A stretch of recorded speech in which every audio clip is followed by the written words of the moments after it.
McGinn of The Athletic pulled 17 NFL scouts ranking the best receivers in the upcoming draft. CeeDee Lamb took the top spot by just 1 point over Jeudy, but Lamb had 10 first-place votes compared to Jeudy's 5. So, Shannon, are you surprised that CeeDee had more first-place votes than your guy, Jeudy?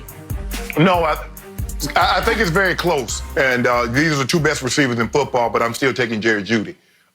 His ability to separate, his ability to get in and out of breaks. And Skip, I think we have the video. I was trying to explain it to you last week of what makes Jeudy so unique. The imagination, the ability to separate of what Jeudy brings to the table. His ability to run after the catch, playing in a big-time program. He can play outside the numbers. He can play in the slot. But he's a very, very unique individual. Skip, and I believe it is close because CeeDee Lamb is slightly bigger. They're about the same speed. Jeudy might be a little faster. Great hands, great run after the catch. But I think the thing for me that distinguishes Jeudy is his ability to run routes. He's not technically sound. He's technically advanced. That's what separates them in my book. So I got no problem with people saying, well, you know, Jeudy, I believe Judy's slightly better. And some saying, CeeDee Lamb is slightly better than Jeudy. But for me, I like Jeudy and his ability to create separation at the top of the break. Okay, here's why I told you from the start of last football season that I'll take CeeDee Lamb over Jeudy. As one scout told Bob McGinn about CeeDee, he just catches the crap out of the ball. That's what he does. He catches it and he runs with it. He's hard to get on the ground.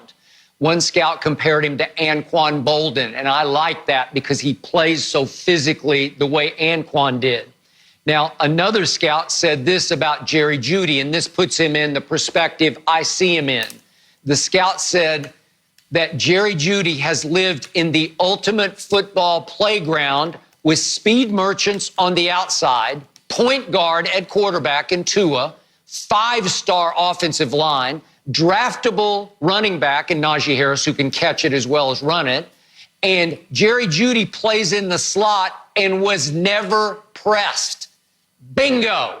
He's in the slot, Shannon, often with 3 other receivers split out wide who are going to be first-round picks. And when you're not pressed in the slot, you kind of play smaller than you measured. And if you're not pressed, if you don't have anybody nose-to-nose with you, you don't have to worry about getting off physical press coverage. Yeah, you can run technically advanced routes because you're kind of running against air. I think he's going to have a harder time in pro football if somebody drafts him and says, you're our number 1. I told you from the start, Jeudy's a 2. He's more of a slot receiver. CeeDee is a 1.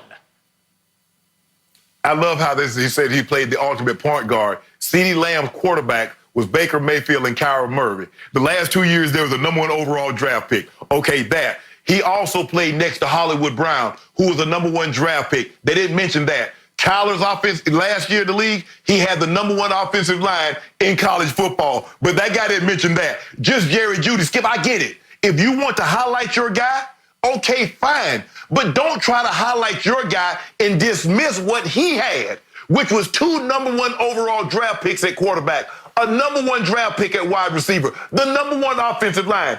Those running backs that he had was 6-7 yards a clip, over 1,000 yards rushing. So don't make it seem like CeeDee Lamb was playing with bum quarterbacks, that his offensive line was terrible, and they didn't have runners in the backfield. Don't do that. Make your point. Say, yes, this guy's tremendous after the catch. This guy has a huge catch radius. But when you bring in other things, okay, CeeDee Lamb had the same thing as Jeudy has. Tua, Kyler Murray, Baker Mayfield. Okay, I get all that, Skip, but like I'm saying, it's close. But here's a Skip, and you know why guys don't get pressed? Why you think guys end up there trying to why do you think guys are not trying to put their hands on Antonio Brown?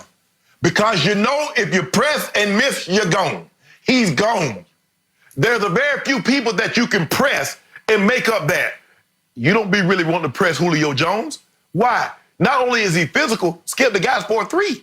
He gonna get up out of there. So you miss a guy like Jeudy, you press a guy like Odell and miss him, it's good night. That's why they don't press. And very few teams press the slot anyway, because normally, Skip, that guy has option. He has two ways to go. It's a lot easier to press outside than it is to press inside. I give you that. But Jerry Jeudy can also play outside of the numbers. So it's going to be very, very interesting. For me, I would take Jerry Jeudy because of his ability to separate at the top of routes. Shannon, last year, CeeDee Lamb's quarterback was a guy Alabama rejected because he, quote unquote, couldn't throw. Jalen Hurts was the Oklahoma quarterback last year, and CeeDee Lamb was really the only go-to receiver, CeeDee or bust, for Jalen Hurts, who improved, I thought, dramatically as a thrower of the football. I would draft him. I think you can win games with Jalen Hurts in the NFL. But CeeDee Lamb was it. And still, nobody, he got double and triple covered, albeit in the Big 12, which is a passing league, but nobody could stop him. Nobody could get him on the ground, even Texas. Skip, you remember, reminds me of a guy like Mike Thomas. You know Mike Thomas, he doesn't have anybody, does he, Skip? And guess what? Double and triple coverage and had 150 catches. So, Skip, if I want to get you the ball, I can get you the ball. And in the Big 12, where they don't really have defensive backs, bring that to the SEC. I'm done with you, Shannon. You know I agree with Skip about CeeDee Lamb, so that's all we need for now. I want to interrupt you guys. We got to talk about the NBA.